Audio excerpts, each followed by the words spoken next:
Assalamualaikum warahmatullahi wabarakatuh.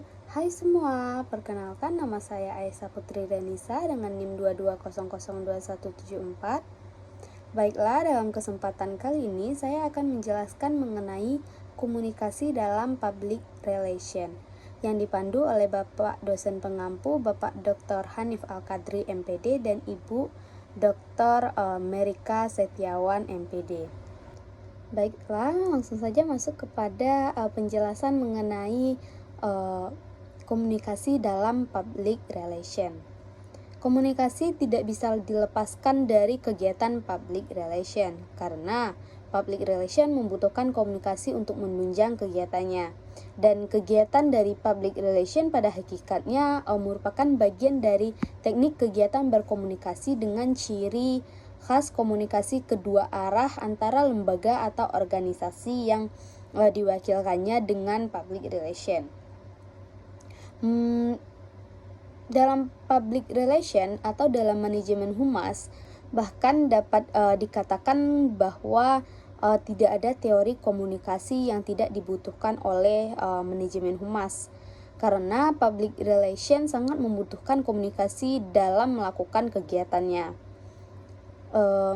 Public relation memiliki ciri khas dua arah atau ciri khas dari public relation adalah komunikasi dua arah. Public relation sangat peduli terhadap feedback yang disampaikan publik.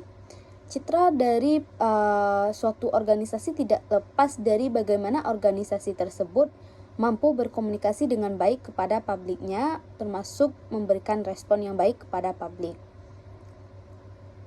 Teori komunikasi yang dibutuhkan dalam public relation yang pertama adalah teori tanda. Pada prinsipnya pesan memiliki kedudukan yang sangat penting dalam menyampaikan komunikasi, dan praktisi humas penting karena humas merupakan bagian kegiatan menyampaikan pesan. Pesan memiliki 3 unsur, yaitu tanda, bahasa, dan wacana. Yang kedua yaitu teori hubungan. Teori hubungan konteks ini berkaitan dengan kepentingan bagi praktisi humas dalam hal melakukan komunikasi interpersonal, yaitu berbicara face to face dan memberi kesan yang baik dalam hubungannya dengan orang lain, sehingga kesan positif yang diberikan oleh orang terhadap praktisi humas akan mempengaruhi kesan yang disampaikan orang tersebut terhadap organisasi. Yang ketiga yaitu teori perubahan sikap. Teori ini memberikan penjelasan terbentuknya sikap seseorang dan cara sikap itu dapat berubah melalui proses komunikasi, dan sikap tersebut juga dapat mempengaruhi tindakan atau tingkah laku seseorang. Yang keempat yaitu teori penggunaan dan pemuasan. Teori ini mengasumsikan bahwa pengguna mempunyai pilihan untuk memuaskan kebutuhannya. Dan yang kelima, teori opini publik. Opini publik dapat diartikan sebagai pendapat masyarakat pada umumnya, integrasi pendapat secara overall atau keseluruhan. Dalam kegiatannya, public relation diharapkan dapat menjalin hubungan yang sangat serasi dengan publiknya, dan baik publik itu publik internal ataupun publik eksternal. Komunikasi face to face dapat memberikan dampak yang cukup signifikan tentang kesan publik terhadap suatu organisasi. Publik dapat menilai sikap dan gaya berbicara yang diekspresikan oleh personal organisasi, sehingga publik dapat langsung memunculkan kesan saat berinteraksi, dan kesan yang diharapkan adalah kesan yang positif. Namun demikian, tidak hanya kesan positif yang diberikan publik kepada organisasi, tetapi publik akan melangkah lebih jauh dengan merubah sikap, bahkan melakukan suatu tindakan yang menguntungkan organisasi. Publik pun tidak sebatas melakukan perubahan sikap atau melakukan sesuatu yang sesuai dengan ekspektasi organisasi, tapi publik mendapatkan kepuasan atas apa yang disampaikan oleh organisasi. Komunikasi akan berjalan dengan lancar dan menambah kepercayaan publik apabila personal organisasi memiliki kredibilitas yang tinggi. Komunikasi akan berjalan dengan lancar dan menambah kepercayaan publik apabila personal organisasi memiliki kredibilitas yang tinggi. Personal organisasi harus mampu meyakinkan publiknya tentang informasi yang disampaikan. Karena kredibilitas terpancar dari kemampuan berbicara dengan wawasan yang dimiliki, juga didukung dengan komunikasi nonverbal yang mampu meyakinkan banyak orang atau publiknya. Komunikasi akan nyaman berjalan bila gangguan dapat diminimalisir, terutama pada sasaran yang digunakan untuk berkomunikasi. Bila sarana sangat mendukung arus komunikasi dan dilengkapi dengan kredibilitas dari personal organisasi, maka kepuasan publik akan terekspresikan dengan baik. Komunikasi juga harus berlangsung dengan baik dan lancar sehingga signifikan dengan kepuasan komunikator.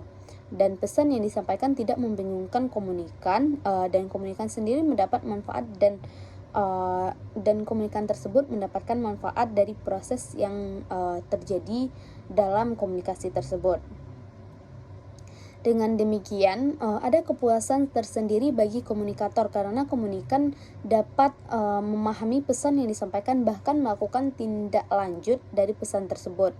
Akan lebih baik bila komunikasi disampaikan dengan bahasa yang jelas dan mudah dipahami oleh publik, sehingga tidak memiliki makna ganda atau tidak terjadi kekaburan makna atas pesan yang disampaikan, ataupun tidak salah arti dari pesan yang disampaikan oleh seorang komunikan. Organisasi tersebut perlu mempublikasikan dirinya secara berkesinambungan agar perhatian publik tidak beralih ke organisasi lain. Publik yang gencar atau publikasi yang gencar terhadap komunikasi sangat diperlukan pada organisasi yang berorientasi profit dengan tingkat persaingan yang lebih tinggi. Selanjutnya yaitu peran komunikasi dalam kegiatan public relation. Komunikasi memainkan peran penting dalam kegiatan public relation. Yang pertama, membangun hubungan yang harmonis. Komunikasi yang baik akan menghasilkan hubungan yang harmonis atau selaras antara kedua pihak. Yang kedua, membangun citra yang positif. Komunikasi yang baik dapat membangun citra positif organisasi di mata publik. Dan yang ketiga, meningkatkan pemahaman. Komunikasi dalam public relation berkaitan dengan sirkulasi fakta, pandangan, dan gagasan atau organisasi dengan publik untuk mencapai pengertian tertentu. Yang keempat, menghindari kesalahan persepsi. Komunikasi yang efektif dapat membantu menghindari kesalahan persepsi yang dapat menyebabkan konflik dan membuat organisasi tidak dapat mencapai tujuannya. Yang selanjutnya yaitu meningkatkan dukungan. Komunikasi yang baik dapat membantu menciptakan saling pengertian dan dukungan bagi tercapainya suatu sasaran tertentu. Kebijakan seperti kebijakan kegiatan produksi barang atau pelayanan jasa dan sebagainya. Selanjutnya itu sebagai aspek esensial. Komunikasi yang efektif merupakan aspek esensial bagi public relation.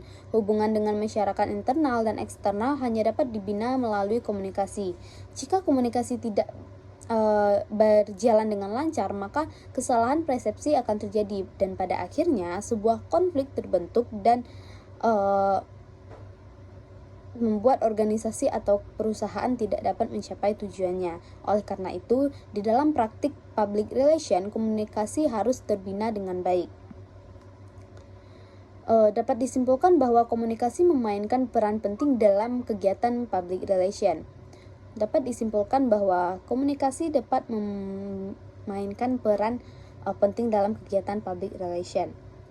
Komunikasi yang baik dapat membantu membangun hubungan yang harmonis antara organisasi dan publiknya, membangun citra positif organisasi di mata publik, dan meningkatkan pemahaman, menghindari kesalahan persepsi, meningkatkan dukungan, dan meningkatkan kepuasan publik. Oleh karena itu, public relations sangat membutuhkan komunikasi yang efektif untuk mencapai tujuannya. Selanjutnya yaitu fungsi dari komunikasi dalam kegiatan public relation. Komunikasi memainkan peran penting dalam kegiatan public relation. Yang pertama, sebagai komunikator. Public relation bertindak sebagai komunikator dengan kegiatan komunikasi pada organisasi. Komunikasi yang baik antara organisasi dan publiknya akan mempengaruhi hubungan yang harmonis dan selaras antara kedua pihak. Yang kedua, membangun citra positif. Yang ketiga, meningkatkan pemahaman, menghindari kesalahan persepsi, meningkatkan dukungan, dan meningkatkan kepuasan dari publik. Dapat disimpulkan bahwa memainkan fungsi penting dalam kegiatan dalam public relation. Komunikasi yang baik dapat membantu public relation sebagai komunikator, membina citra positif organisasi di mata publik, meningkatkan pemahaman, menghindari kesalahan persepsi, meningkatkan dukungan, dan meningkatkan kepuasan publik. Selanjutnya yaitu bentuk dari komunikasi dalam public relation. Komunikasi dalam public relation sendiri adalah proses tukar menukar pikiran, pendapat, dan perasaan antara organisasi dengan publiknya untuk mencapai pemahaman tertentu. Komunikasi dalam public relation melibatkan sirkulasi fakta, pandangan, dan gagasan antara organisasi dengan publiknya. Selanjutnya ada beberapa komunikasi yang terjadi dalam public relation. Yang pertama, komunikasi internal. Komunikasi internal adalah komunikasi yang terjadi antara anggota organisasi atau perusahaan dengan tujuan membangun hubungan yang baik dan saling memahami. Komunikasi internal yang efektif dapat meningkatkan kinerja dan motivasi karyawan serta memperkuat budaya dari perusahaan. Yang kedua yaitu komunikasi eksternal. Komunikasi eksternal yang adalah komunikasi yang dilakukan oleh organisasi dengan publik eksternal seperti pelanggan, mitra bisnis, dan masyarakat umum. Tujuan dari komunikasi eksternal adalah untuk membangun hubungan yang baik, memperoleh dukungan, dan mempengaruhi persepsi publik terhadap organisasi. Yang ketiga, komunikasi formal adalah komunikasi yang dilakukan melalui saluran resmi seperti surat, memo, dan laporan. Komunikasi formal digunakan untuk menyampaikan informasi yang penting dan membutuhkan dokumentasi yang jelas. Komunikasi yang selanjutnya, komunikasi verbal. Komunikasi verbal merupakan komunikasi yang dilakukan secara lisan, baik melalui pertemuan, tatap muka, atau telepon, atau konferensi video. Komunikasi verbal memungkinkan adanya interaksi langsung antara pihak yang terlibat sehingga memudahkan pemahaman atau penyelesaian masalah. Yang terakhir yaitu komunikasi nonverbal.